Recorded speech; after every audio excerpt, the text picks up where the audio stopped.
A very good evening and welcome to News Watch on Hope TV. Trust you're doing well this evening. Thank you so much for joining us on this live broadcast as we give you the latest news updates. My name is Tony Omondi and our sign language interpreter is Fiona Mweresa.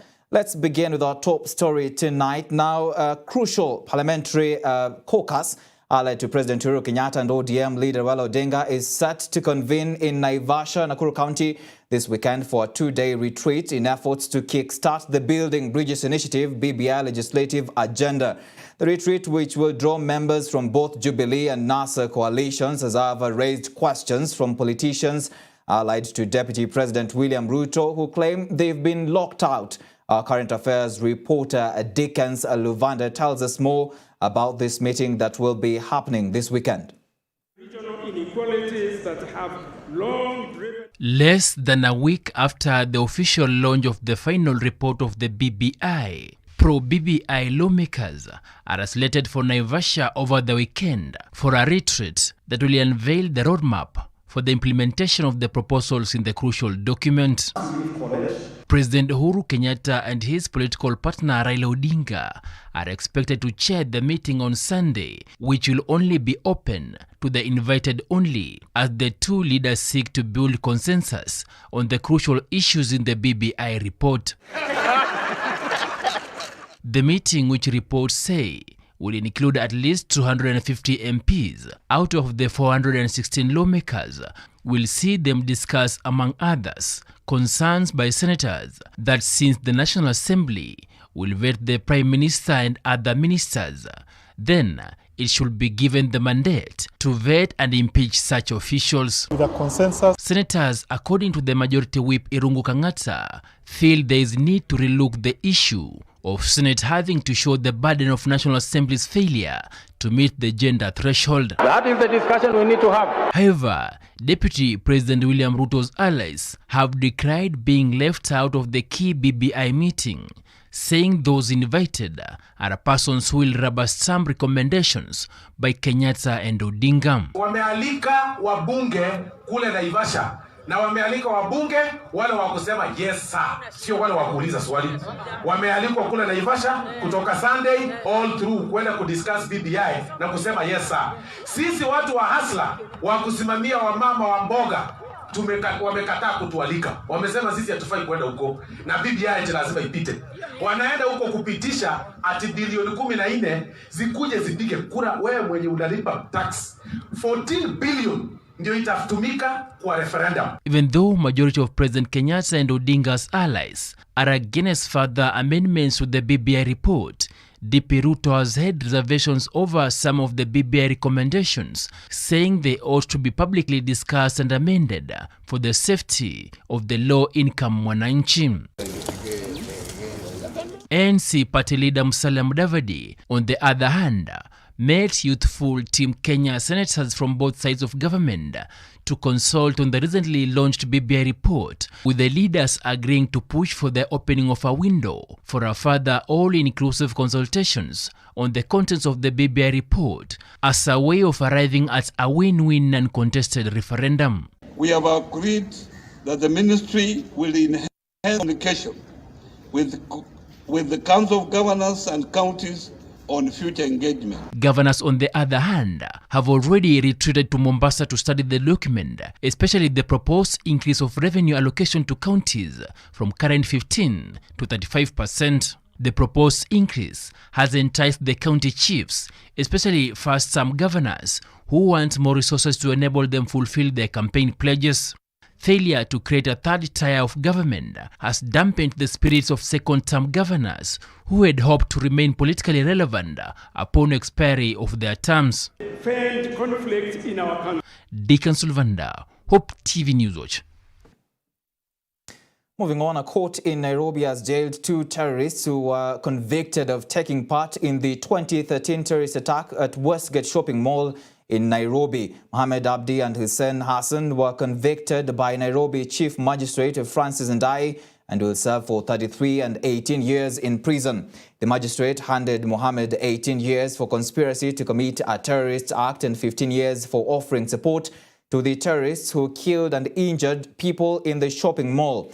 He, however, said the two sentences will run concurrently, which means they will only serve 18 years. The magistrate said he had considered the 7 years the accused have been in custody.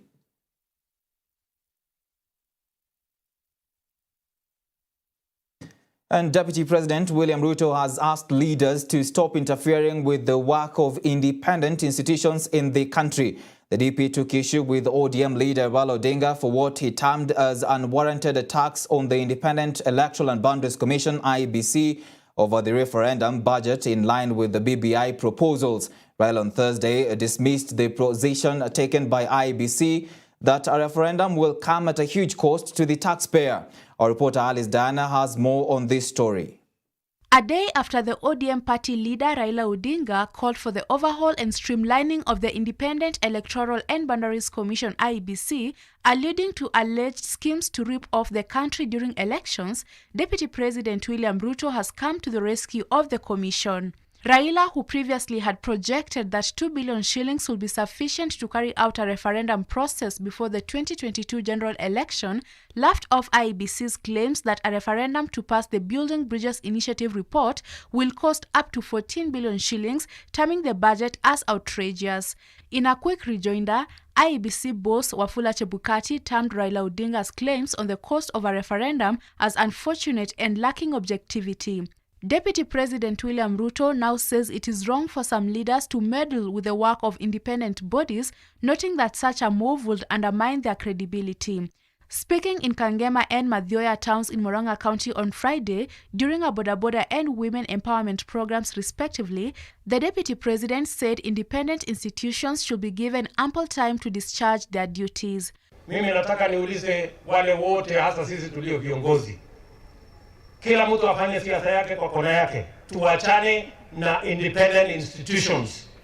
Watu wa IEBC wanasimamia mambo ya uchaguzi. Wao ndio wenye ujuzi, wao ndio professionals katika mambo ya kusimamia uchaguzi. Mtu mwingine anatuambia hapo ati referendum itatugharimu shilingi bilioni 2. Mimi nashangaa. Kama referendum ya 2010 ambayo ilikuwa na watu milioni 12 ilitugharimu shilingi bilioni 10. Itakuwaje ati referendum hii ya watu milioni 19 ati iweze kutugharimu shilingi bilioni 2? Si ni utapeli? So mtu ya kitendawili awache kutuadaa. Na yeye sio professional wa mambo ya IEBC na uchaguzi. He at the same time said the Building Bridges Initiative (BBI) should be geared towards uniting Kenyans and not dividing them, adding that there was no need for some leaders to push for a yes or no referendum, saying such a move would polarize the country. Hatutaki BBI ipiganishe wa Kenya ama igawanye wa Kenya. Tumesema yale mambo yote yako pale, tunaweza kuketi chini na tukakubaliana vile rais alisema, tutafute consensus ili mambo yoyote yako pale. Kama kuna mambo yameachwa nyuma kama ya wakulima, iwekwe ndani. MPs who accompanied Ruto said Parliament was ready to pass BBI recommendations if the country reached a consensus to save 14 billion shillings for development. Sisi tunaheshimu our independent institutions, and we want to tell Raila Odinga, we know you are always on a war path with IEBC. Kwa sababu ile maneno huwa wanatagaza sio ile wewe unataka. I want to tell you, Mzee Raila, na kwa heshima sana, there is no way IEBC can announce you as a winner kama kura yako haitoshi. Watoe 14 billion ya IEBC ya maneno ya kupiga kura ya maoni, alafu tena the other year tuende election. Our debt iko very high. Why can't we talk? Tutasikizana tupitishe kama maneno yetu iko ndani. Hii bilioni 14 hakuna haja ya kutumia vile Raila anataka. Hiyo pesa tugawe. Bilioni 4 iende kwa watu ya kahawa. Bilioni 3 watu ya majani chai. Bilioni 2 watu ya maziwa. Hii ingine bilioni 6 itafutiwa hii mahasara ya bodaboda waende kazi. For Hope TV News Watch, I'm Alice Diana. Former Kakamega gubernatorial candidate Mabel Muruli has passed on. The 2017 Jubilee gubernatorial aspirant succumbed to COVID-19 complications with Kakamega Governor Wycliffe Oparanya confirming her demise on Friday morning. Oparanya eulogized Muruli as a hard-working, committed, courageous and humble daughter whose contribution towards the growth of Kakamega County will be missed. Her death comes at a day after Kakamega County Chief of Staff Robert Sumbi also succumbed to COVID-19 complications. Sumbi, who once served as a county executive committee member, died while undergoing treatment. On Wednesday this week, Kakamega County headquarters was shut down following reports that 57 healthcare workers tested positive for coronavirus.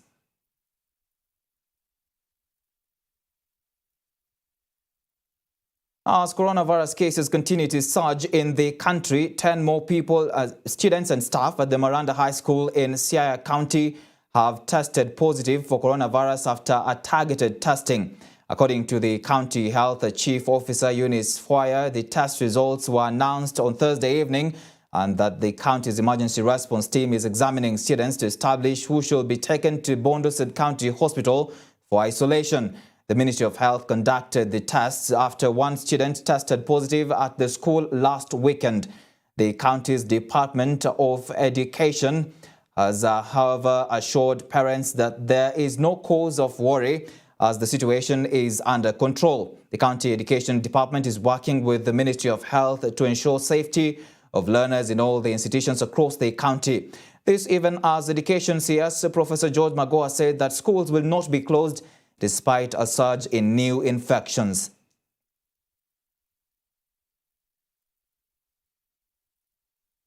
Now, looking at the COVID-19 situation in the country, Kenya has recorded 1,185 new COVID-19 infections from a sample size of 9,851 tested in the last 24 hours.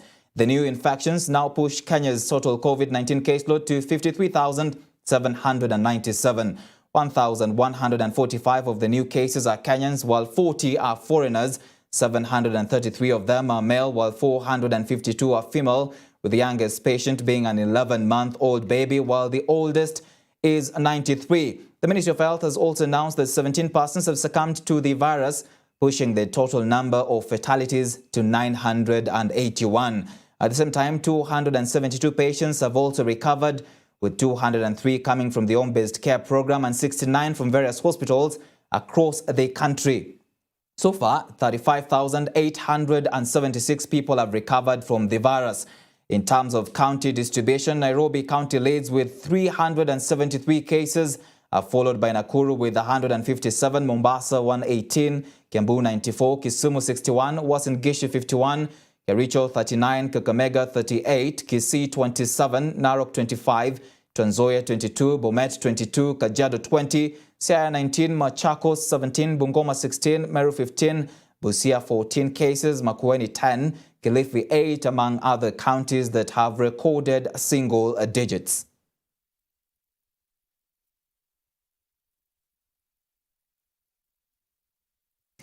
All right, with that story now, let's take a short commercial break on News Watch. We still have much more lined up for you on this broadcast. Just stay with us.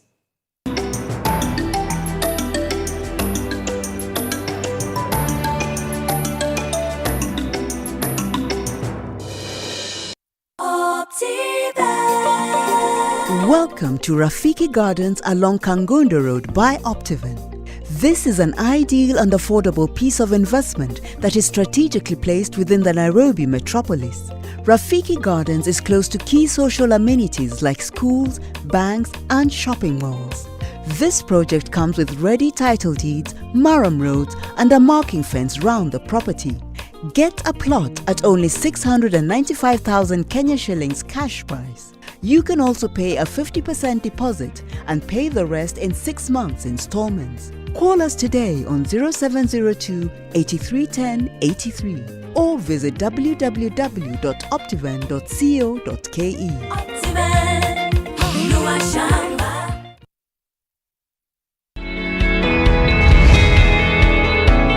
Wiki hii kwenye Yesu ndiye njia. Tutakuwa na mgeni spesheli ambaye hatujawahi muona hapa wakati mwingine. Naitwa Kisha Mwandawiro. Je, ninachokivaa kinajalisha? Mungu si yuangalia roho, si mavazi. Yesu ndiye njia. Jiunge nasi kesho jioni kuanzia saa 2 mpaka saa 4 usiku tunapolitatua mada hili la mavazi. Karibuni.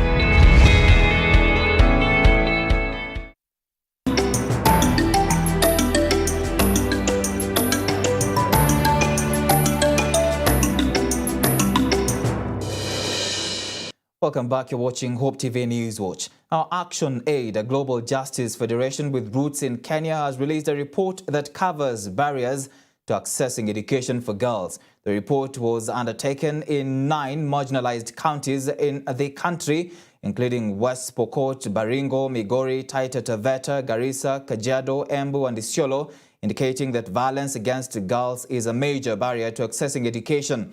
Our reporter Grace Ongui tells us more about the report that the organization has been working on for the last 3 years. Education is a very integral part of growing communities due to its ability to provide economic opportunities. However, in developing nations like Kenya, barriers of accessing education keep cropping up for both boys and girls across the board. Nonetheless, these disparities in accessing education keep increasing for the girl child despite efforts for women and girl empowerment. Action Aid, a non-governmental organization over the period of 3 years before COVID-19, from 2017 to 2020, undertook a project that sought to tackle barriers to girls' education in Kenya. According to Action Aid Kenya Executive Director Susan Otieno, part of the solution is identifying the barriers that hinder access to education for girls. For us as Action Aid, we found that violence against women was women and girls was one of the major barriers. When we talk about violence against women and girls, it cuts across violence within the community or at home, violence on their way to school, and violence in school. There has been an increase in all forms of violence, including gender-based violence, female genital mutilation, and sexual assault during this COVID-19 pandemic period, since schools were closed in March, both in rural and urban settings. Let us get prepared to learn. Action Aid, whose major focus is on putting girls through school, have had their efforts crushed by the pandemic and fear that more damage will be witnessed once school reopen for all classes. When schools provided safe havens for girls to focus and shape their lives, the same schools were closed. And it's not that any girl, any child can access e-learning, for instance. Now, girls who are at home have devolved back to labor back at home. They've devolved back to support their parents, but they're also being engaged in economic ventures because first, families lost livelihoods. It means provisions in the home have reduced. Where does that take us? Number 2, it's child labor in areas that are not, in many areas. But the most critical one is that girls are then viewed as an opportunity for families to restock economically. But the main one that we've seen is losing the gains that we've made around girls' education, because many girls end up now getting pregnant, and to many families who still view return to school as something not worth pursuing, these girls are not yet back to school. Speaking more on the matter, Susan Otieno says the conversation moving forward should be tailored to fit individual persons, communities and leaders across the country in order to curtail violence against girls, which is a major barrier for access to education. If it's illegal, and it should be stopped. And all measures, efforts and resources should be channeled. As Action Aid, we've channeled the little resources that we got to be able to come up with a dissemination, an outcome from the project. But we are saying this is not sufficient. The outcomes of this implementation, the outcomes of this project, this kind of dissemination, this information should be adopted for wider distribution, but also should also make part of the consultative not consultative focus and discussions that should happen. Grace Wangoi, Hope TV News Watch.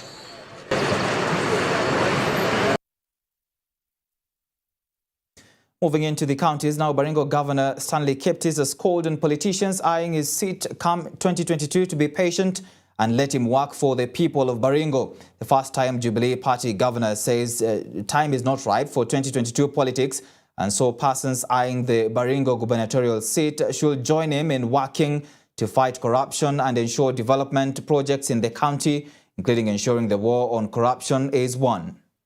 Nimeingia tu juzi budget ya 2017-18 nilikuta 18-19 tulikuta nimefanya tu 19-20 sasa naingia 2021 so wakati sasa nimeanza kujua na kuelewa area naanza siasa maana nimeanza kujua area atia mimi nafasi kama ni mambo ya corruption I think Baringo will be number 1 sisi na fight corruption A to Z hataki mambo ya kuiba mali ya wananchi nakubaliana na rais wa Kenya nakubaliana na naibu wa rais kwamba tupambane na nini corruption. Kitui Governor Charity Ngilu now says she will join hands with his political rival Kalonzo Musyoka and sell the Building Bridges Initiative BBI agenda in the eastern region. Ngilu has pledged to support the Wiper Party leader who has been fronted to spearhead BBI campaigns in the region by educating residents on the proposed constitutional amendment. The NAC party leader was speaking at Kitui Stadium during the closure of a two-day county symposium dubbed the Kitui Expo 2020, in which the county administration showcased its achievements in the various sectors, including health, agriculture and manufacturing. I will support him wholeheartedly because the idea is to make sure that we all have a common understanding, we all can go out to the people with the strength that we have on the ground, the leadership that we have on the ground, so that we can get more, especially more resources through BBI at 5%, and our people can actually just prosper much faster. We can do much more than what we are doing if we had more resources. Two well-wishers in Mathare slums, Nairobi County, have taken up the role of feeding a group of children whose parents lost their sources of income due to the effects of coronavirus pandemic. Sarah Nyaga, a teacher, and Jackson Kimeo, a pastor, cater for the needs of the children aged between 3 and 18 by offering them food, a move they say protects the children from running to the streets or engaging in other criminal acts. Mark Kimondo visited them and prepared this report for us.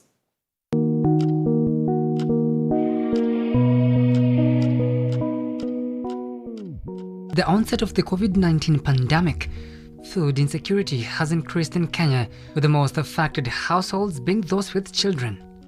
This construction is not a rental building, but a church. Inside it are children experiencing the pinch of hard life despite their tender age. They say their parents were left jobless since COVID-19 struck, and so getting food has been a major problem for them. Wengine tunaishi huko chini jangwani. Nyumba za mabati zenye zinanyesha, lakini pia chakula tuko na shida. Unaweza pata mtu anakuja hapa kaja kula breakfast. Juu unaweza pata mtu hajakula lakini uko na kobole unamsaidia ndio pia anataka kama ni mandizi ya kula.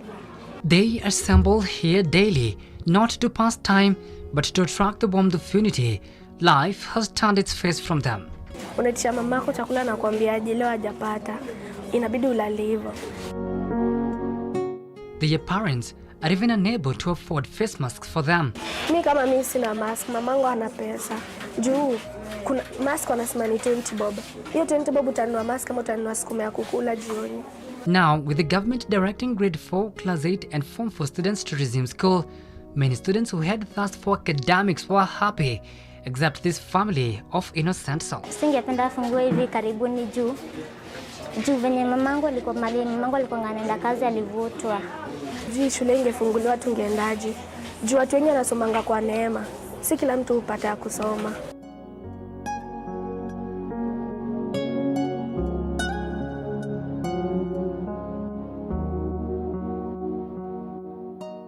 The light of life is becoming blurry, with little hopes that had remained now almost hitting the edge. Sarah Nyaga is a teacher who has gone beyond the boundaries of using a chalk. Hawa watoto tulianzana nao kitambo sana na wako na challenges mingi sana, especially kutoka kwa manyumba zao. Na kutoka corona kumekuwa na shida sana because hawa watoto kupata chakula it's a challenge.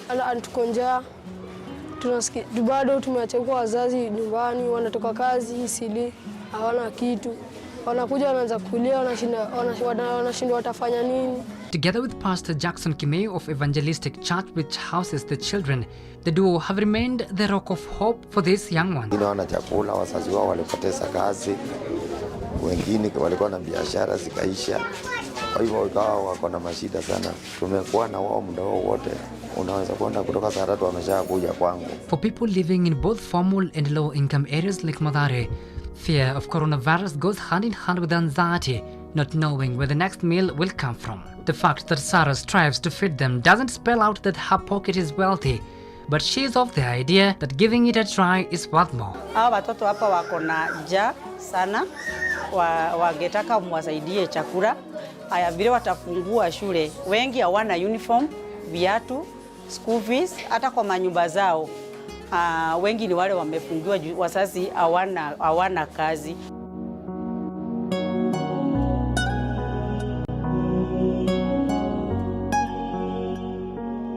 Majority of people living in slum areas face acute food insecurity, and when the pandemic hit the country, things turned worse. In response to the COVID-19 pandemic, the government started distributing cash through mobile transfer to Christian families that have been hit hard by the disease.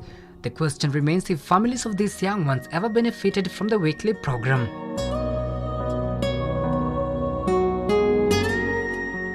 The one who takes the child by hand takes the mother by heart. Kimau and Sarah do believe that well-wishers will show out and assist these children, a family from different homes. Mark Kimondo for Hope TV, Nairobi.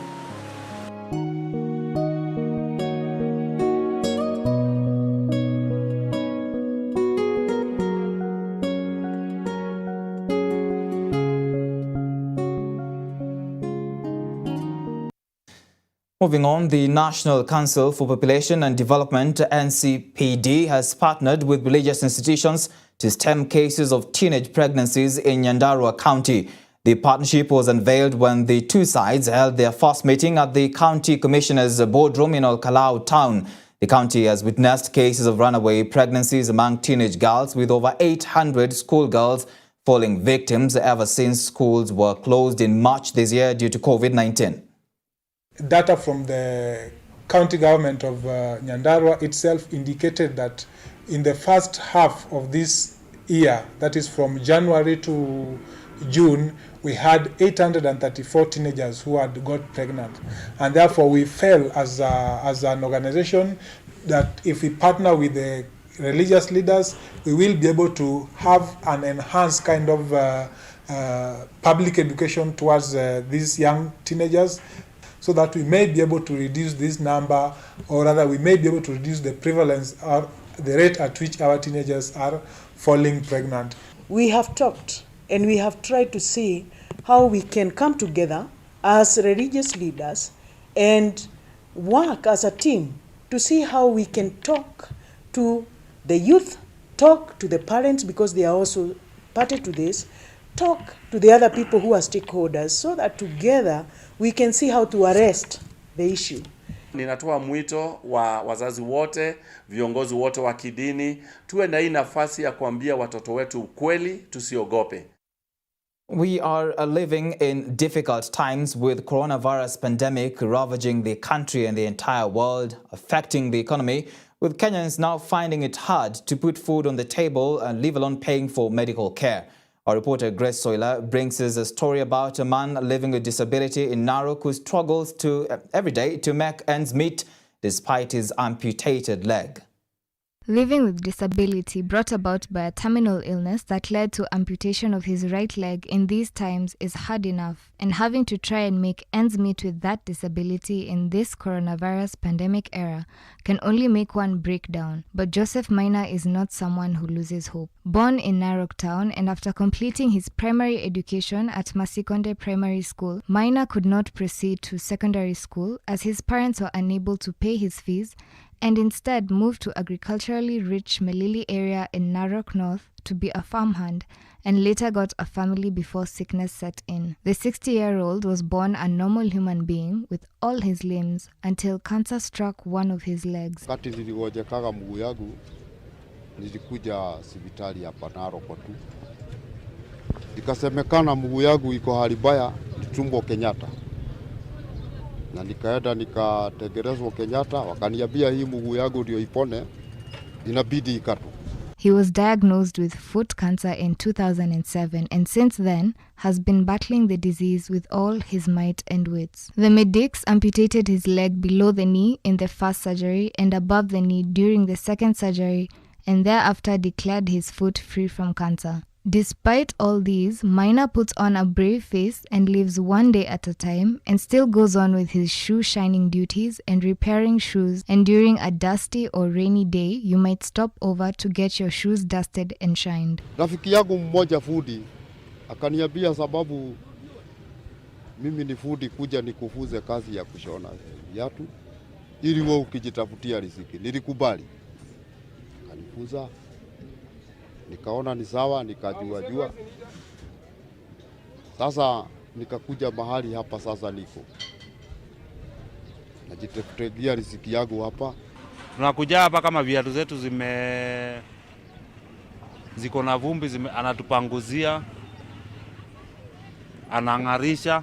Despite the efforts he has made in his work after treatment, his wife had already left with their 6 children after previously failing to feed the family. On a good day, Maina makes 250 shillings or nothing at all on a bad day. Napitia mashida mingi sababu kazi ijarudi sawa sawa. Na mahali nakaaga ni nyumba na komboaga. Na kujaga na kipikipi ya 50 asubuhi, jioni ya 50. Na tena naendaga kliniki.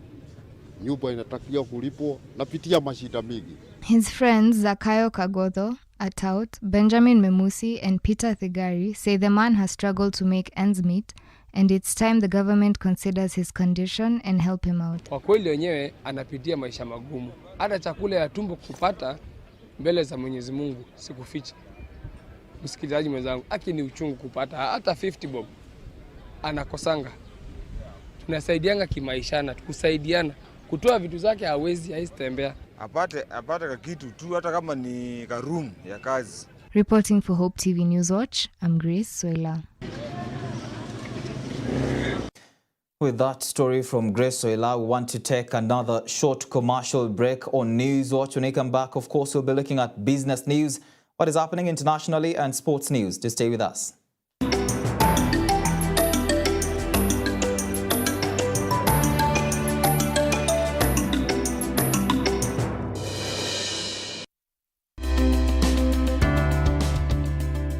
Is anyone immune to this virus? We haven't seen the virus in the world before, which means none of us had been exposed to it. Women tend to have more UTIs than men. By the time a man is getting a urinary tract symptom, there is a problem. With live doctors in studio, you get increased information on how to improve and better your health. Gladys Nyanchoka is asking what causes nose blockage early in the morning. Prevention, early intervention, treatment and management of different medical conditions. Noise in the ear is very, very common. It's known as tinnitus. There is a condition that we call fibromyalgia. Thank you for calling in today. What's your question? I've been having a problem with my toe. Yeah. Tune in for Health Check every Tuesday at 7 p.m. on Hope TV, where you look and live.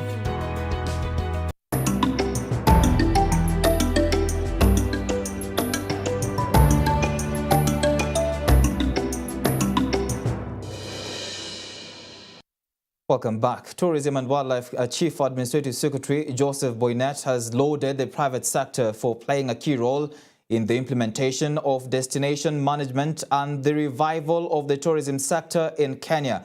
Speaking during the launch of the Kenya Coast Tourism Brand Identity by the Kenya Coast Working Group and tourism stakeholders from the coastal counties, he commended all the stakeholders for their commitment in enhancing visitor experience in the region, especially during the COVID-19 period. The launch involved the unveiling of the brand representing the Kenyan coast and its various sub-brands with the aim of repositioning the Kenyan coast as a destination of choice.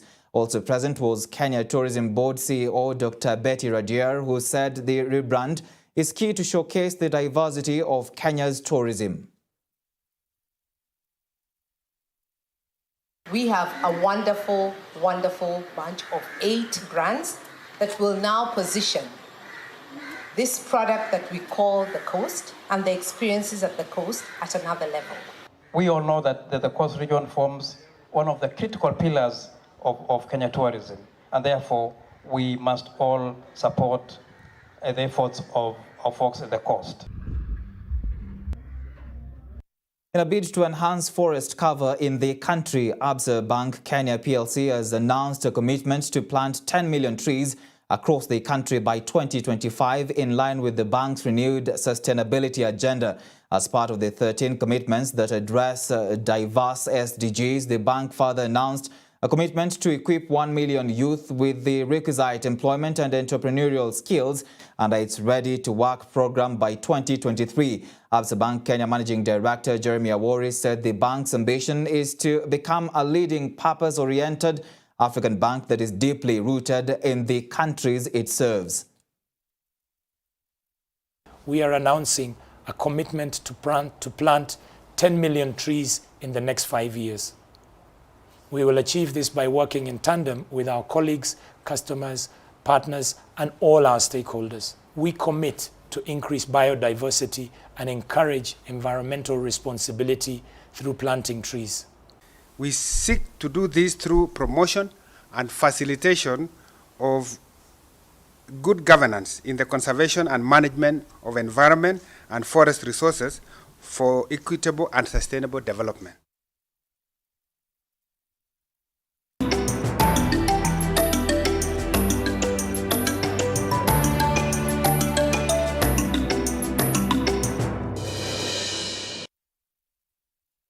Now, looking at what is happening internationally, provisional results from Tanzania's Wednesday elections have shown that incumbent President John Pombe Magufuli is headed to a cruising victory. As of Friday morning, Magufuli of the ruling Chama cha Mapinduzi party was heading to a landslide victory with provisional results indicating that only 2 MPs from opposition parties had been re-elected, according to provisional figures announced by the Tanzania National Electoral Commission.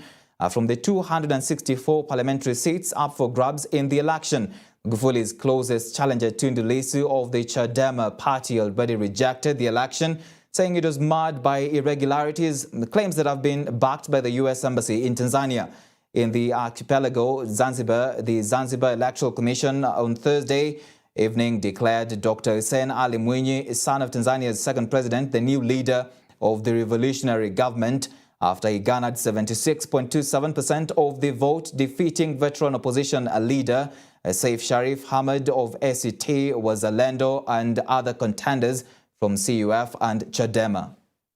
Katika maelfu na maelfu ya vituo ambavyo mawakala aidha hawakuruhusiwa kabisa au waliingia wakatolewa au walicheleweshwa, mambo yakafanyika kabla au walitolewa baada ya zoezi la kupiga kura. Fikiria ni mangapi ambayo yamefanyika ya aina hii. Ni haukuwa uchaguzi kwa standard yoyote ya uchaguzi, hata kwa sheria zetu kama zilivyo.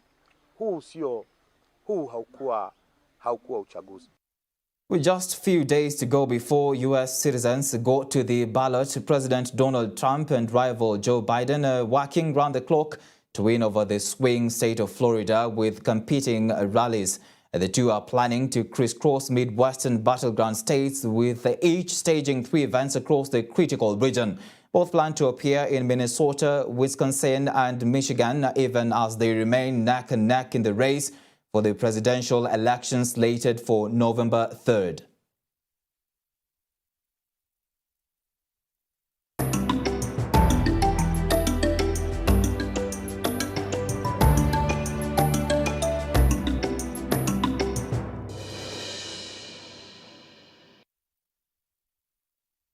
To some sports news now, the UEFA Europa League group stage matches went underway last night across Europe. This as Belgian league leaders Antwerp secured a shock 1-0 win over Tottenham Hotspur, and AC Milan extended their unbeaten run to 23 games as they won a 3-0 against Sparta in the Europa League. This and more in our sports roundup with Joseph Maingi. Arsenal staged an impressive display by breaking Dudak resistance to win the Europa League game at the Emirates. Eddie Keita pounced from cross range to give Gunners their lead, and Joe Willock blasted a shot into the roof of the net 125 seconds later. Nicolas Pepe brilliant effort from edge of the box, seconds after the restart killed off the game. Elsewhere, Jimmy Vardy became Leicester City's oldest European goal scorer as they beat Athens to make it to 2 wins from their 2 games in the Europa League. The 33-year-old gave Leicester the lead from the penalty after he was fouled by Athens goalkeeper. The Foxes looked comfortable when Hamza doubled their advantage with a smart side-footed finish, but Stankovic gave Athens hope after ghosting in behind the Foxes' defense moments after coming off the bench. In Scotland, Alfredo Morelos equaled Ali Makostik's European scoring record for Rangers to end a frustrating night against Lech Poznan with a 1-0 victory. The Colombian striker came off the bench to head in a Bruno Barisic cross for his 21st goal in 36 European games. It now means that Rangers and Benfica top Group D after their 2 consecutive wins. Elsewhere, Tottenham slipped to their first away defeat since July after a mistake from Ben Davies helped Antwerp leapfrog the Europa League opponent to go top of Group J. Davies, making his 200th appearance for the Spurs, was easily dispossessed by Boccani, whose pass allowed Rafaelov to smash past Hugo Lloris. In Italy, a penalty missed by Zlatan Ibrahimovic had little impact on AC Milan as they cruised to victory against Sparta Praha to go top of Group H with 2 wins from 2 games.